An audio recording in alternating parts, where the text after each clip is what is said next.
Nah, hari ini saya akan mengajarkan tentang skill number 7. Skill number 7 itu adalah answer transition question correctly. Oke. Jadi dalam suatu tuple itu ada yang disebut dengan transisi teks gitu ya, dan akan ada soal yang mempertanyakan tentang bagaimana transisinya itu bergerak. Bagaimana transisi pada teksnya itu berlanjut gitu. Nah, you will see sometimes be asked nih. You will see sometimes be asked on both paper to full test and computer paste test. Nah, di sini ada yang disebut dengan about what probably came before the reading passage. Itu namanya preceding paragraph, atau what probably comes after the reading passage. Itu namanya adalah following paragraph. Nah, sebelum kita lebih lanjut lagi, saya mau menjelaskan sebentar aja tentang preceding, ya, tentang preceding paragraph sama following paragraph, everyone. Nah, gambarannya kayak gini guys. Nih saya coba gambarkan ya. Gambarannya tuh bakal kayak gini. Jadi dalam teks TOEFL, nah misalnya nih dalam satu passage ada 2 paragraf misalnya. Misalnya dalam satu passage itu ada 2 paragraf ya, for example. Nah, ini paragraf yang pertama, contoh ya. Nah, sedangkan ini adalah paragraf yang kedua.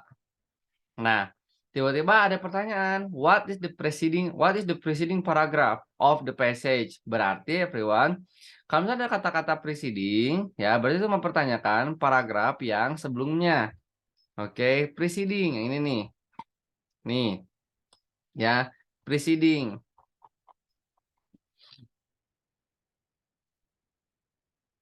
Nah, ini preceding paragraf, sedangkan yang paling bawah itu adalah following paragraph. Oke, following paragraph. Nah, kalau misalnya ada pertanyaan, what is the preceding paragraph of the passage? Berarti mempertanyakan, ini kan paragraf 1, paragraf 2. Kalau nanyain preceding berarti paragraf yang ke-0 misalnya. Nah, kira-kira sebelum paragraf 1 itu konteks pembicaraannya tentang apa? Gitu guys maksudnya. Oke? Sama kalau misalnya ada pertanyaan, what is the following paragraph? Berarti itu mempertanyakan paragraf yang selanjutnya. Misalnya ini kan paragraf 1 nih, ini paragraf 2. Nah, berarti kalau misalnya ada pertanyaan, what is the following paragraph? Kira-kira di paragraf ketiga itu ngomongin apa topiknya? Ya, gitu. Itu ngomongin apa topiknya? Ada paragraf 1, ada paragraf 2. Nanyain preceding paragraf, kira-kira sebelum paragraf 1 alias paragraf 0 itu ngomongin apa? Kalau misalkan nanyain following paragraf, ini ada paragraf 1, paragraf 2. Nah, berarti kira-kira di paragraf yang ketiga itu ngomongin apa gitu. Itu namanya following paragraph. Ya, bedakan antara preceding paragraph and following paragraph.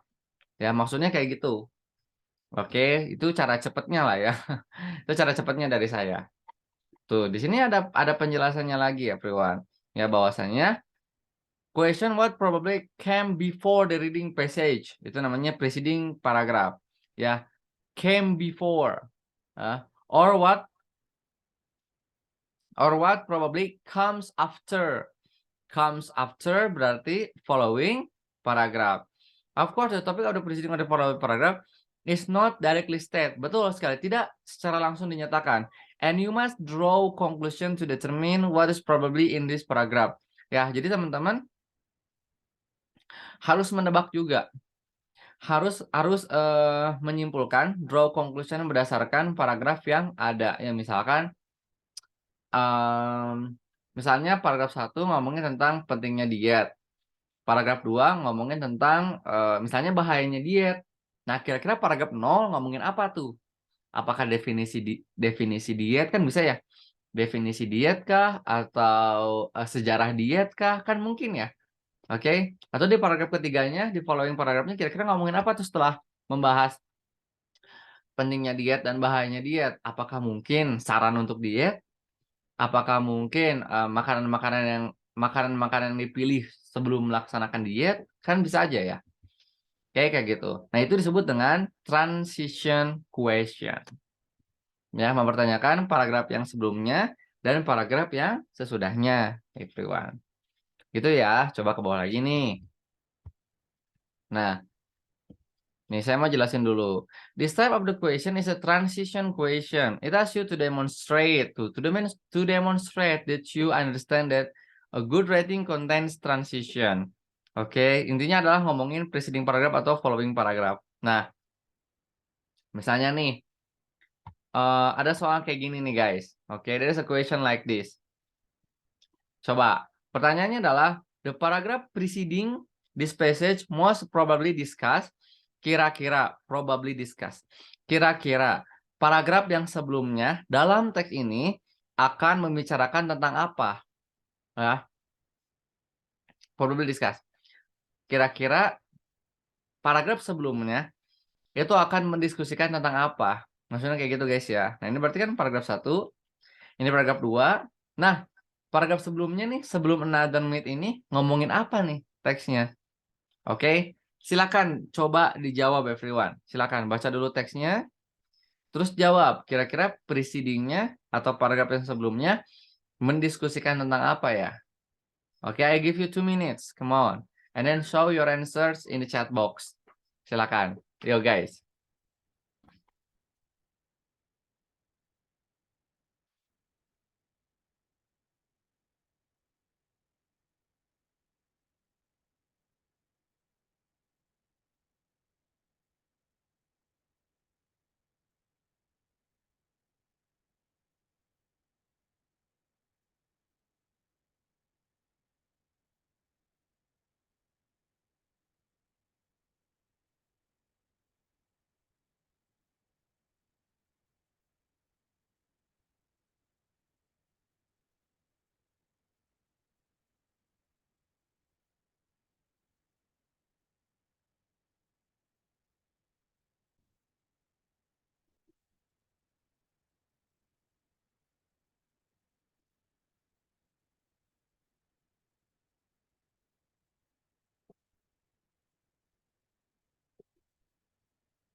Cek Kak. Oke. Nah, nah ya sebelah sini coba lihat nih. Another myth of the ocean. Mitos yang lain terkait apa? Samudra ya.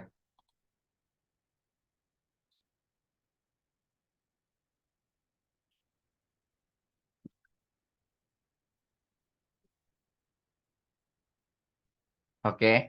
Concern dan Davy Jones ya, who in a folklore di cerita rakyat is a mean spirits sovereign of the ocean's depth. The name Jones is thought by some etymologists to have been derived from the name Jonah, the Hebrew prophet who spent 3 days in the Nabi Yunus ini ya, 3 days in a whale's belly, di dalam perut paus ya. Oke, di Hebrew prophet. Kalau di Islamic prophet namanya Yunus if I'm not mistaken. Oke, berarti ini ngomongin tentang another myth. Tiba-tiba bilang another myth aja. Nggak ada angin, nggak ada hujan, tiba-tiba bilang another myth, mitos yang lain. Berarti paragraf sebelumnya akan membicarakan tentang, nah, di sini yang A, the youth of Davy Jones, masa muda Davy Jones.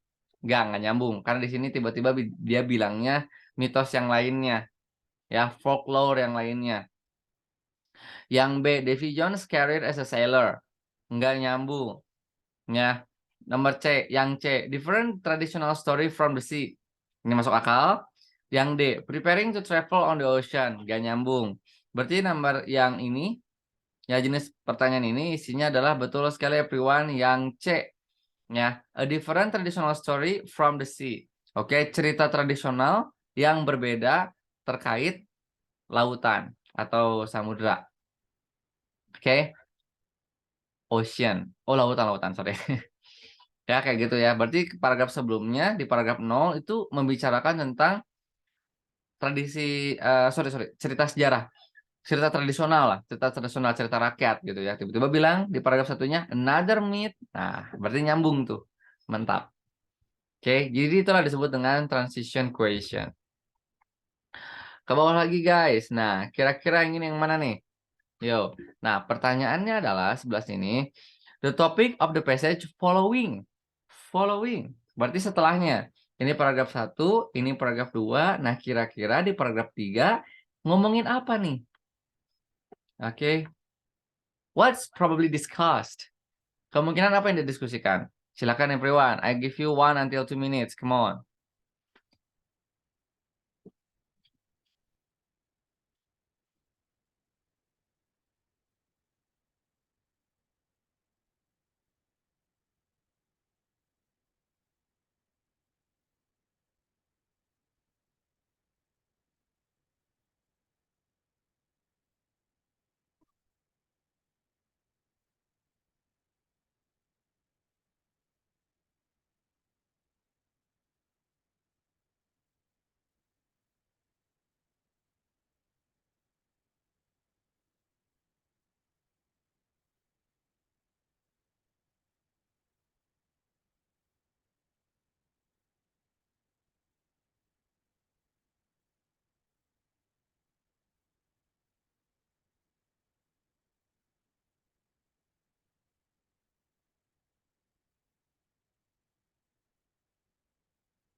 Ayo, sudah guys?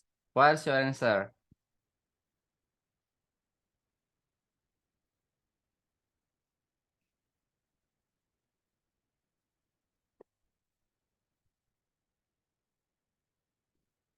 Yang valuable item located at the bottom. Nggak ada Oke. jawabannya, Kak. Nice everyone. Ya, soalnya adalah following paragraph. Paragraf yang selanjutnya, gitu kan ya? Oke, paragraf yang selanjutnya. Nah, di sini any seller on the seas is not so eager to take tour of the Davy Jones locker. Although it might be a rather interesting trip considering all treasures located there. Di akhirnya dia bilang all treasures located there. Nah, ini akan menjadi tips menjawab transition question ya guys ya. Jadi kalau misalkan menjawab preceding paragraf, kita tinggal fokus aja di sebelah sininya ya, supaya kita bisa menjawab di paragraf 0 ngomongin apa. Di awalnya aja. Kalau misalnya yang ditanyakannya adalah following paragraph, berarti kita fokusnya ke yang akhirnya aja ngomongin apa. Karena ini bisa jadi modal untuk melanjutkan ke paragraf 3 mau ngomongin apa. Gitu ya. Ini ngomonginnya all treasures located there. Semua harta karun terletak di sana. Semua harta karun terletak di sana. Ya berarti paragraf selanjutnya akan ngomongin tentang harta yang berharga. Berarti benar isinya adalah yang A ya. Valuable item located at the bottom of the ocean. Betul sekali. Karena kalau misalnya yang B, where the Jones is found today, no. June and the whale, no. Preventing object from falling overboard, no. Okay, it is talking about the treasures, the treasures. Ya, seperti itulah pertanyaan transition question. Oke, sampai sini dulu. Is there any question? Ada pertanyaan dulu nggak? Ini composing ya, jatuhnya ya. What do you mean? Composing itu mencocokkan, mengurutkan. Iya nggak sih? Oh, yang ada di soal itu yang ada di soal paragrafnya diurut gitu. Beda. Kalau composing beda. Oh, beda ya. Kalau Tadi tuh composing, aku kan ujian tuh, Sir. kalau Ujian. composing itu composing jarang ada di TOEFL ya, jarang ada. Ada tadi. Hah? Ada tadi composting di ASEP. Iya, maksud saya tuh jarang ada, gak sering gitu. Meskipun ada, tapi kan kemungkinan besarnya tuh apa sih kecil gitu untuk soal-soal composing. Kalau composing kan kayak misalkan Ini kan paragraf 1. Misalnya composing itu biasanya ada beberapa paragraf lah ya. Nah, kita Iya. diminta untuk menyusun, benar, paragraf yang paling cocok yang mana nih urutannya. Gitu. Tapi itu jarang ada kalau misalnya di TOEFL, tapi meskipun ada, kemungkinannya kecil untuk ada. Oke, dan soal yang ini nih yang saya jelasin sekarang, is not composed. Nggak dikompos ini. Ini memang kita menebak paragraf yang sebelumnya ngomongin apa, dan paragraf setelahnya ngomongin apa. Gitu sih. Gitu aja. Oke, silakan. Any question?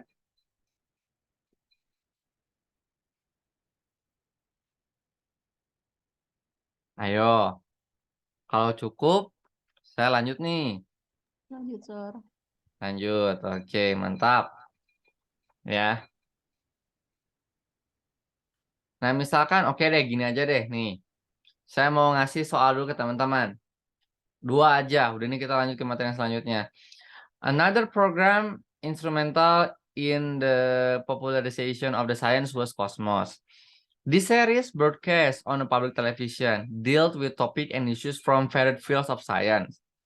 The principal writer and narrator of the program was Carl Sagan, a not astronomer and Pulitzer Prize-winning author. Oke, nih, the paragraph preceding. Sebelumnya ngomongin apa nih? Tiba-tiba ngomongin another program. Nomor 2, the paragraph following. Setelah diketahui bahwasannya penulisnya adalah pemenang dari autor terbaik, ngomongin apa nih kira-kira setelahnya? Silakan everyone, nomor 1, nomor 2 jawab dulu. Try.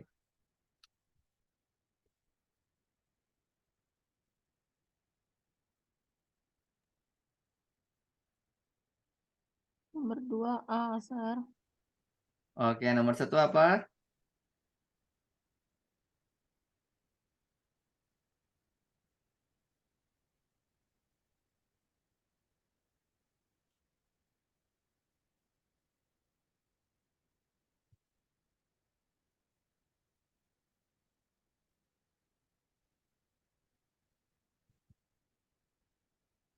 Nomor 1A juga.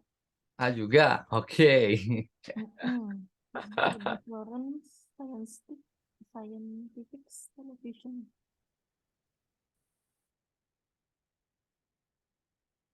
Itu Agustinus 1A 2B.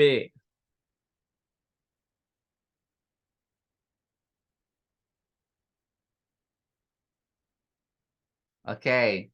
Kita discuss dulu ya. Ini nomor 1 tiba-tiba ngomongin another program instrumental in the popularization of science, dengan popularisasi tentang sains adalah Cosmos. Nama programnya adalah Cosmos. Oke, berarti ngomongin tentang program instrumental yang sebelumnya ya di televisi. Berarti nomor 1 isinya betul sekali yang A. A different scientific television series. Berarti di paragraf yang 0 ini ngomongin series science yang lainnya.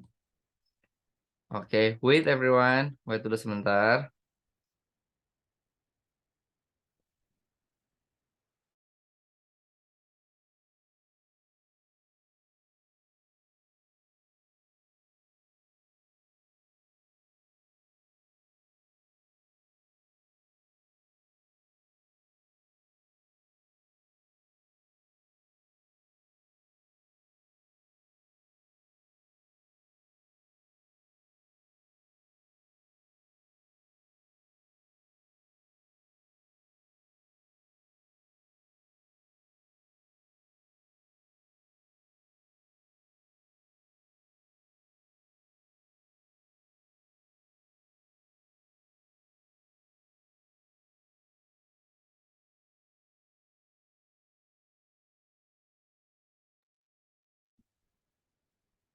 Oke, yuk kita lanjut lagi ke nomor yang kedua.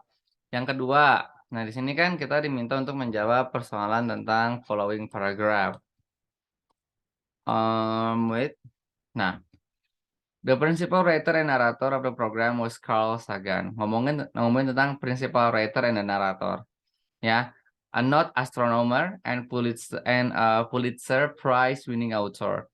The paragraph following this passage most likely contain information on what? On what, everyone? Oke. Setelah ininya nih. Ini kan ngomong ini kan apa namanya? Produsernya lah, let's say produsernya. Kalau misalnya kita tarik ke belakang, ya di sini juga ngomongin tentang broadcast of public television dealt with topic and issues from varied field of science. Nih, segini. Oke, berarti kemungkinan besar ngomongin tentang, ayo bisa ketebak gak? Kalau popularity of science, no. It's not about popularity. Program Cosmo. Program Cosmos, no. Ini udah dijelasin di awal. Oke, come on. Bisa ketebak kan? Astronomer Carl Sagan. Apa? No, not about astronomer, everyone. Ya D berarti, Sir. D. Betul. Ya udah D. Betul sekali, sini adalah bakalan tentang D. Di paragraf yang selanjutnya, di paragraf yang, let's say ini paragraf 2 lah ya. Akan membahas tentang topik dan issues from various field of science. Oke, dari sini. Udah kelihatan nih. Oke, kayak gitu ya. Karena kalau kita ngomongin yang sebelah sininya, sorry, ini adalah produser-produsernya lah, let's say lah ya. Kepala penulisnya siapa, naratornya siapa gitu kan. Oke, sip. Kita langsung ke skill yang selanjutnya, guys. Skill yang selanjutnya adalah tentang nih.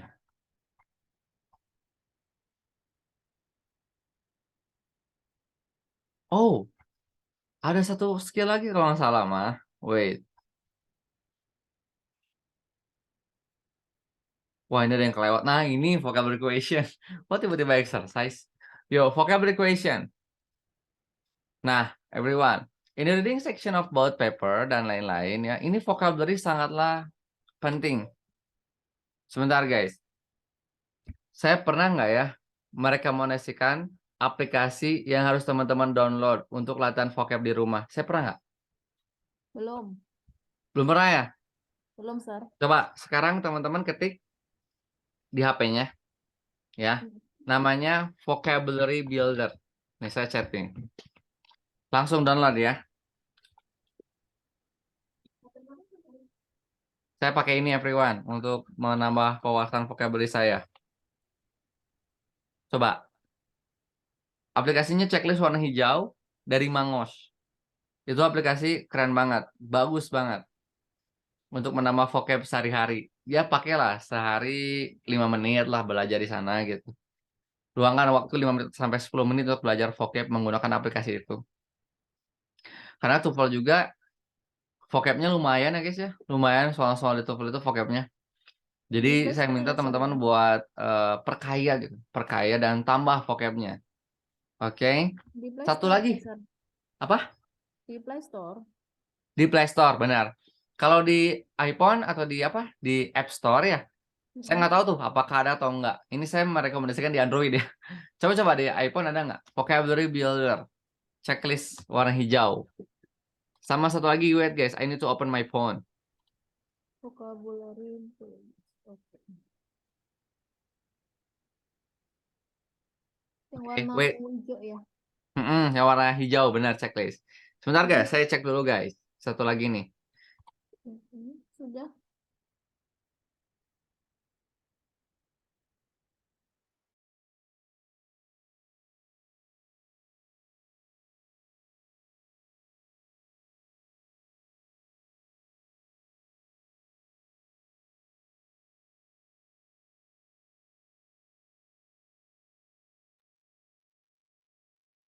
Sama satu lagi itu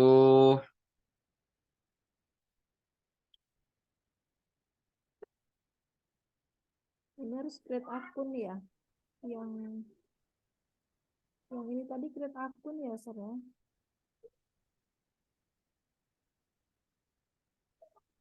Nah, sama satu lagi ini guys. Saya juga pakai ini nih, namanya TOEFL Vocabulary Prep. Ini aplikasi bagus banget nih. TOEFL Vocabulary Prep. Coba download sekarang. Nih. Aplikasinya ini nih. Kelihatan nggak? Nggak kelihatan ya? Enggak kelihatan. Nggak Nggak kelihatan. kelihatan Saya kurang screenshot aja jauh. deh. Saya screenshot ya. Ya. Saya pakai ini guys. So this is very important for you guys who wants to improve your vocabularies. Ya, for TOEFL preparation. Ini bagus banget.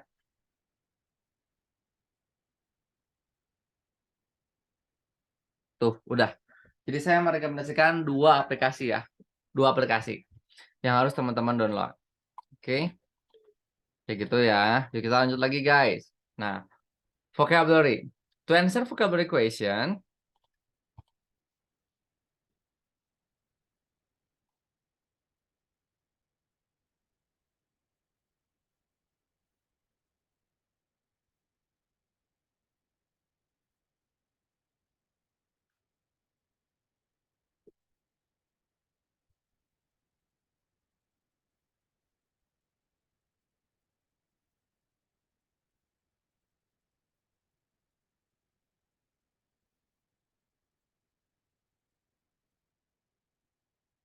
oke.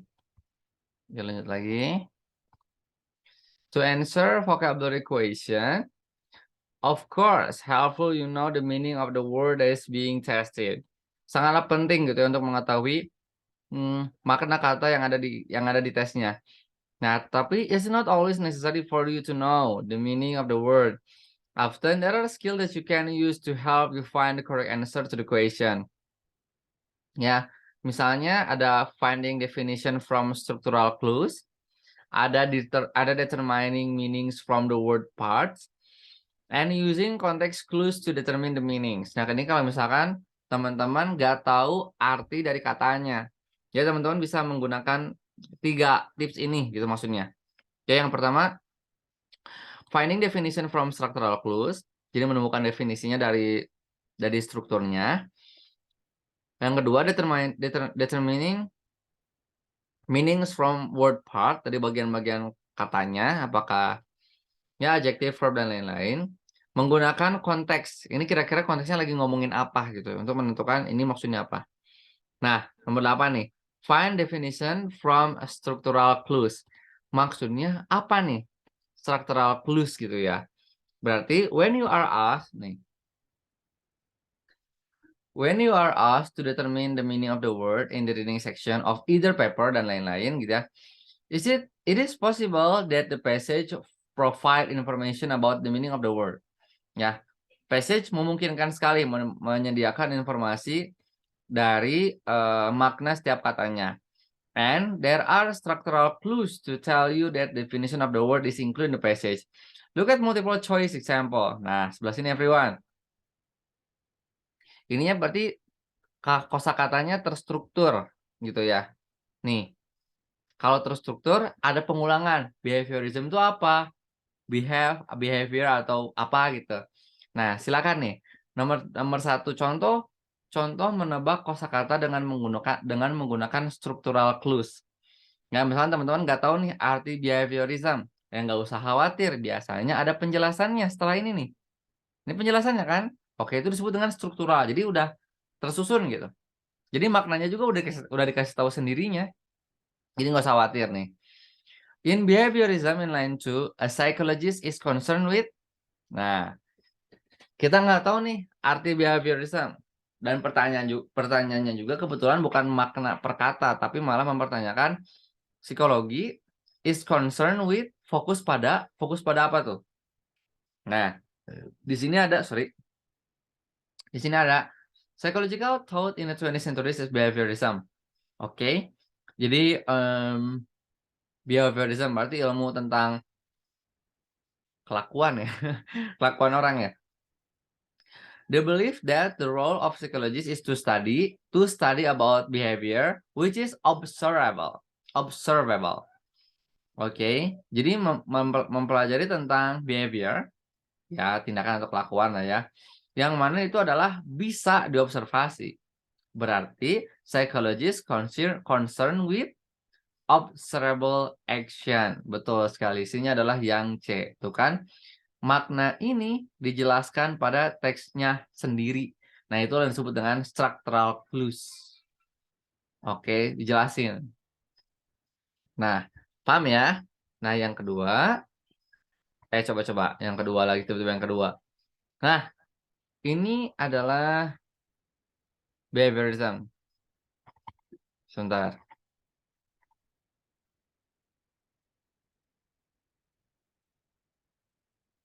Nah, structural clues. Kebetulan ini structural clues banget ya.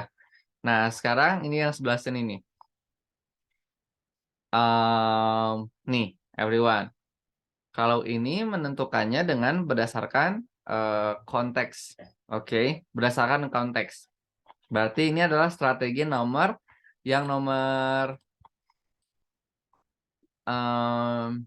kan ada structural clues, ada determining meaning word part. Itu mah ini gak ada contoh soalnya ya yang word part ya. Word part itu jadi kita menebak everyone. Ini yang paling cocok itu kata sifat, kata kerja atau kata benda gitu. Ya ada pertanyaan kayak gitu. Nah, sekarang yang nomor 3 ini ada contoh soalnya. Using context clues to determine the meanings. Oke, jadi menggunakan konteks pembahasan untuk menentukan maknanya. Nah, yang jenis soal ini, nah yang ini baru nih. Ini konteks nih. Oke. Di sini ada soal. Look at the expression positive reinforcement in the passage. Positive reinforcement passage must take the form of. Nah, kita mencari positive reinforcement. Oke, positive reinforcement. Sinonim dari positive reinforcement adalah apa tuh guys?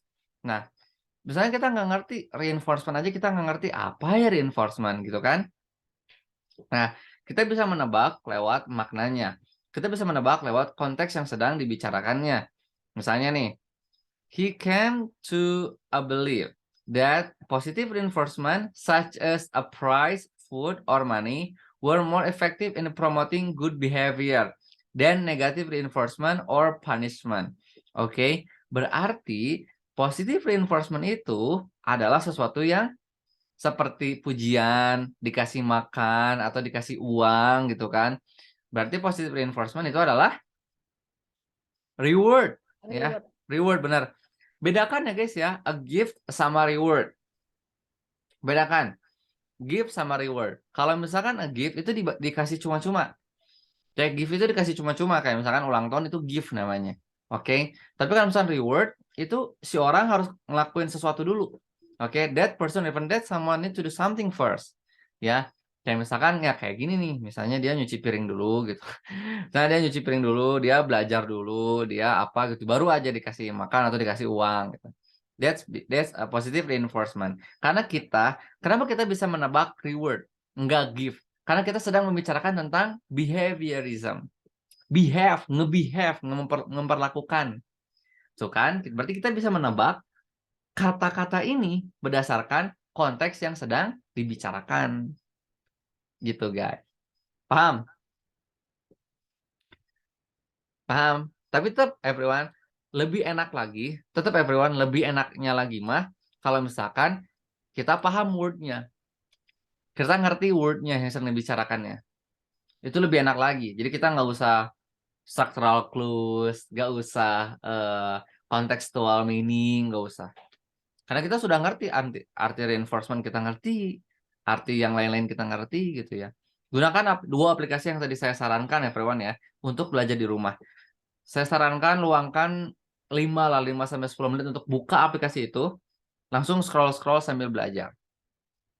Because I did it too. Okay, when I was preparing for a TOEFL test. Saya pertama kali tes TOEFL tuh SMA ya, Prima. SMA tuh kelas 3, kalau nggak salah. Kelas 3, kelas 2 ya. Pertama kali saya tes TOEFL tuh. Di kampus. Masih ingat saya. Oke, sekarang udah usia segini ya. Udah paten. Apa? Sekarang udah paten. Udah paten apa? Paten TOEFL-nya, IELTS-nya. Oh, ya. Skor tertinggi berapa, Sir? Apa? Skor tertingginya. Oh, I got 610. Oh. 610. Wow. I got it. ITP ya. Ini kan ITP juga. Ya, ITP-nya. IBT saya juga punya, IELTS saya punya. So yeah, that's why I open this program ya. Tadi saya Ngajar IELTS. les apa namanya? Tes habis itu agak pusing sedikit. Apa? Ini suaranya kedengeran. Tadi pagi itu tes saya, tapi habis itu agak mual-mual dan pusing-pusing. Karena emang terlalu lama ya. Emang TOEFL tuh lama Iya, sih, 2 terlalu jam lebih. lama, 2 jam nggak setengah gitu. upgrade gitu. Hmm. Apalagi IELTS, Bu. IELTS lebih lama lagi itu, 3 jaman lebih tuh. Iya, Tiba-tiba tadi muncul composing, udah lama gak ini. Oh, composing ada ya? Ada composing. Cuman itu Ibu kayaknya lagi ini aja, Bu. Lagi apa ya? Lagi suwe aja, lagi sial aja. Karena itu jarang keluar itu composing itu. Meskipun ada saya juga believe. Ada kok. Cuman jarang Ada. composing itu sebetulnya. 20 soal tadi pagi. Mantap tuh. 20 soal pusing juga. Oke. Tadi gimana tadi ya? Ada yang mau ngomong tadi gimana? Kalau IELTS lebih susah ya, Zat? IELTS, program IELTS tuh lagi berjalan. Nanti buka lagi tanggal 6 Februari. Minggu depan IELTS mulai. Nggak, maksud saya IELTS itu lebih susah dari TOEFL. Oh, lebih susah kalau menurut saya. Karena Nah, IELTS itu fair. Maksud saya tuh apa ya? Kan kalau TOEFL kan ada tips dan triknya. Sebenarnya dua-duanya juga ada tips dan triknya sih sebetulnya sama-sama aja. Cuman IELTS lebih fair itu karena empat-empatnya ada. Tes speaking ada, tes writing ada gitu ya. dapat nilai berapa? Grammar nggak ada. Apa? Dapat nilai berapa, Mas? Waktu itu saya 7,5. Mantap. Ya, 7,5 alhamdulillah. Karena kan beasiswa Monash University aja itu tuh 6 minimal. 6. Kebanyakan beasiswa 6 sih. Karena 6 tuh udah bagus sebetulnya. 6 tuh udah 570-nya lah. 500-an lebihnya TOEFL lah. 6 itu. Apa? Kebanyakan persyaratan buat beasiswa, persyaratan buat kerja di luar negeri itu minimal 6 biasanya. Yang kerja mah minimal 5,5 kalau nggak salah. Jadi 6 tuh udah bagus, udah keren. Karena kan skor tertinggi IELTS kan 9 ya. Paling besar tuh 9. When I get 7,5. Itu dulu sih, almost one year ago. Kalau sekarang saya tes lagi, ya insya Allah lah bisa lebih. Skor IELTS-nya berapa? Tadi. 7,5. Oke, makanya saya open this program ya, with cheap price for everyone. Karena biasanya yang belajar IELTS tuh harus merogoh kocek yang lumayan ya guys ya. Teman-teman juga pasti tahu lah. Kayak misalkan mau belajar IELTS misalnya ke IF. Berapa tuh? Coba aja. Padahal sama aja lah tentang materi dan lain-lainnya. Ini Akila siapa ya? Ini siswa. Aduh, ini nih nggak dikasih nama nih. Harusnya dikasih nama nih. Oke. Everyone, nih coba kita mengerjakan soal lagi guys. Nah, kayak gini nih, misalnya nih. Wait. Ini structural clues. Oke. Ada nggak ya yang cuman satu? Wah, ini aja deh. Oke guys, silakan. Open page number of 413, everyone. Nah, ini 413, silakan buka dulu. Yuk, kita kerjakan yang ini nih. Teddy bear is a child's toy. Nah, di sini ada soal nomor 1. Ngomongin tentang, oh ini mah, what's teddy bear? Ini structural clues banget ya. Nomor 2, look at the word past time in the paragraph 2. This word could best replaced by. Nah, ini baru nih. Konteks. Konteks ya. Nomor 3, look at the word apa nih? Nomor 3 mah nggak ada ya. Nomor 4. In a line 10, cartoon could be best described as. Oke. Silakan kerjakan dulu, open filenya everyone. Punya kan filenya semuanya? 413 nih. 414. 413 sorry. Awal teksnya. Soalnya di halaman 400. Apa? Nggak bisa download. Lah, kenapa nggak bisa download? Iya, di Google Classroom kan. Kok Iya nggak bisa betul. download? Gini aja deh. Saya share lagi ya ke WA ya, biar teman-teman Ya, langsung WA pada buka dulu. ya. Mm-mm. Sebentar ya guys ya. It's okay, santai guys. Santai guys. Ini nih. Nih, yuk, saya sudah share ya. Oke, udah masuk. Oke, yuk, kerjakan bareng-bareng.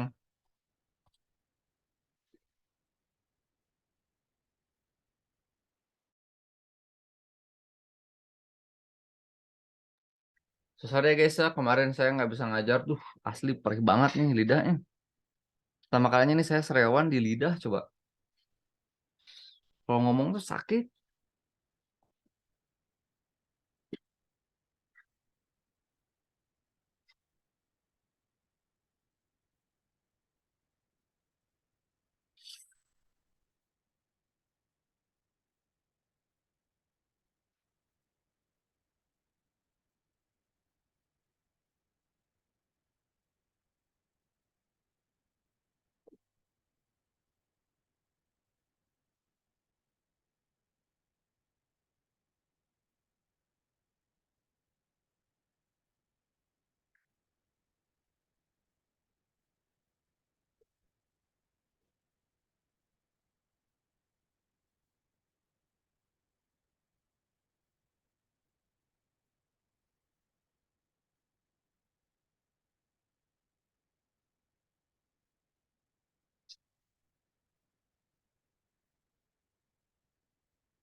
Oke, everyone. Ada yang sudah? Belum? Oke. Tiga soal aja. 1, 2, sama 4. Karena nomor 3 tuh nggak ada ABC-nya. 1, 2, sama 4 aja.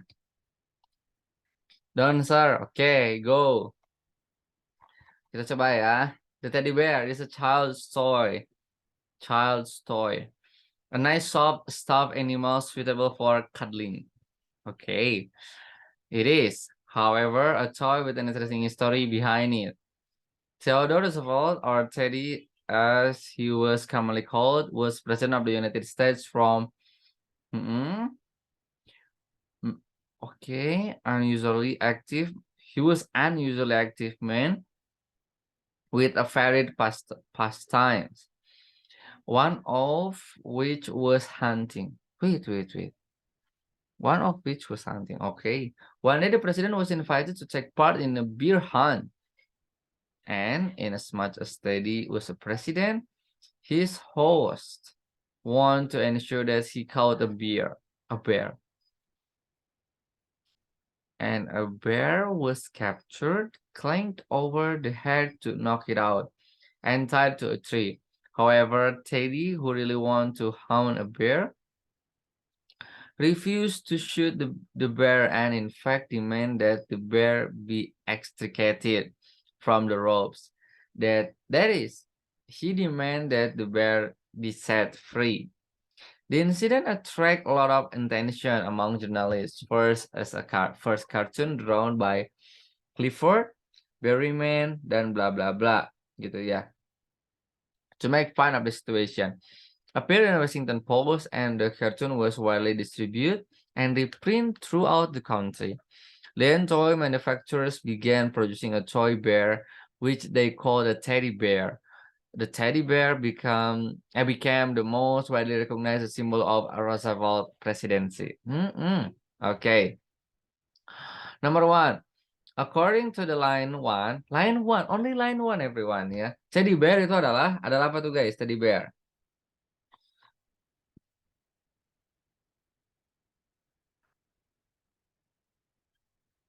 Nomor 1 apa? Nomor 1 itu isinya adalah yang Sota. Oke, isinya adalah What is Parisius animal? Kayak boleh jadi gitu. What is this Parisius animal? Ada yang tahu nggak? Nggak tahu. Oke. Parisius animal Apa dia kayak? adalah hewan buas. Parisius kayak wild. Cuman Oh, enggak lah, enggak ya. enggak. Enggak. Salah. Enggak, ini ngomongin tentang teddy bear itu adalah Benar. mainan anak, a nice Mm-mm. soft, lembut, Berarti dan enak plaything. banget untuk di-cuddling, enak banget untuk dipeluk-peluk gitu ya. Hanya itu doang. Berarti apa tuh? Plaything. A plaything, betul sekali, udah plaything, only that. Yang D udah plaything. Hal yang bisa dimainkan. Udah. Aran dan nonton kok. Udah beli kok tiket nontonnya di bioskop. Itu konser di Apa ngomongin konser lagi apa itu? Nomor 2. Look at the word pastime in the paragraph. In the word could be replaced by pastime. Sama halnya dengan ayo dong guys, come on ah. Pastime mah gampang. Previous job. Pastime berarti kan waktu yang lalu, waktu yang lampau. Berarti past occurrence. Past occurrence itu. Occur itu artinya terjadi. Tahu kan? Occur itu artinya terjadi. When is it occurred? Why is it occurred? Kenapa itu kejadian? It occurs, itu terjadi gitu kan ya. Ya. Jadi past occurrence, jadi kejadian yang lampau atau past moment lah. Ya let's say or even past moment sih ya. Past occurrence. Nomor 2A. Gimana? Kak, sorry. Past times yang artinya waktu lampau itu emang nyambung kayak gitu ya? Atau past times here has another meaning? Kayak hiburan bukan sih? Coba nih, pastime sebelah mana nih? Coba ya. Yuk kita discuss dulu ya. Oke, past time-nya yang Ada mana ya? Bentar, no. Teddy bear, no. Tadi saya baca past time line keberapa ya? ke ini Kak, ke paragraf kedua. Dua. Mm-mm. He Line was kedua. unusually active man with very Oh ya, past times. Past times. he was was president of the United States. He was an unusually active man with a varied pastime. Ya, dia adalah pria yang aktif. He was unusually active man, berarti pria aktif yang nggak biasa lah ya. Nggak biasanya pria yang aktif itu maksudnya. Dengan varied pastime, dengan ya benar, dengan kejadian lampaunya, dengan waktu lampaunya atau dengan pengalaman lampaunya. Benar ini merujuknya ke waktu, guys. Berarti isinya adalah past occurrence yang A. Tapi di kamus itu artinya hiburan, Kak. Beda ya? Nggak beda. Nggak, jangan terpatok pada itu ya. Oh, Oke. berarti Pastime itu lampau. Jadi past occurrence. kalau bedanya dengan dipakai spasi, Kak, misalnya kayak past times. Oh, ini Pas- nggak pakai spasi nih ya? Iya, Kak, dia kan nyambung past Coba. times. Oh, bener ini mah artinya hiburan, guys. Kalau nggak pakai spasi mah, guys. Iya, hiburan kan, Kak? Bener. Coba. Saya nggak nge loh. Ini nggak pakai spasi, guys. Sebentar ya. Period of the United States, he was unusually. Oh, ini berarti jebakan, guys. Ini word jebakan nih. He was unusually active man with a varied. Benar. PSM sama halnya dengan entertainment. Betul. Berarti nomor ini, everyone. Sorry ya, guys ya. Kelewat, Kak. Berarti nomor 2, leisure activities lah ya. Yes. Yang D, aktivitas yang luang supaya bisa dijadikan sebagai hiburan atau kegiatan-kegiatan yang menghibur gitu ya. Oke, benar. Saya lupa, everyone. I'm so sorry ya. Kirain di spasi. Sorry. Nomor 4. And thank you so much. Siapa tadi yang mengingatkan? Thank you. Siapa tadi? Aku Zakia. Zakia, thank you so much, Zakia. Oke. Nomor 4. Cartoon. Sama halnya dengan Charlie kali ya. in line 10, cartoon could best describe us Drawing. With message. drawing with message. Benar. Udah benar. Cek. Drawing with message. Clear everyone itu mah. So, udah deh guys, time is up. Nanti saya akan menjelaskan. Nanti kita latihan soal reading dulu ya. Full sepertinya. Setelah itu saya akan menjelaskan skill-skill tentang listening. Oke, so stay tune lah pokoknya mah ya. Semangat terus everyone. Ya, thank you so much guys for coming. Thanks so much as well for your nice attention. By the way, last I say wassalamualaikum warahmatullahi wabarakatuh. Waalaikumsalam warahmatullahi wabarakatuh. See you, sir. See you. Waalaikumsalam warahmatullahi wabarakatuh. Get well soon, Kak. Ya.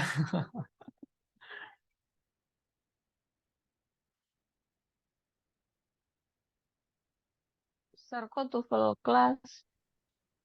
Wait. I did mistake, sorry. Nanti kenapa ini ada yang salah siapa? Saya lagi nyari-nyari.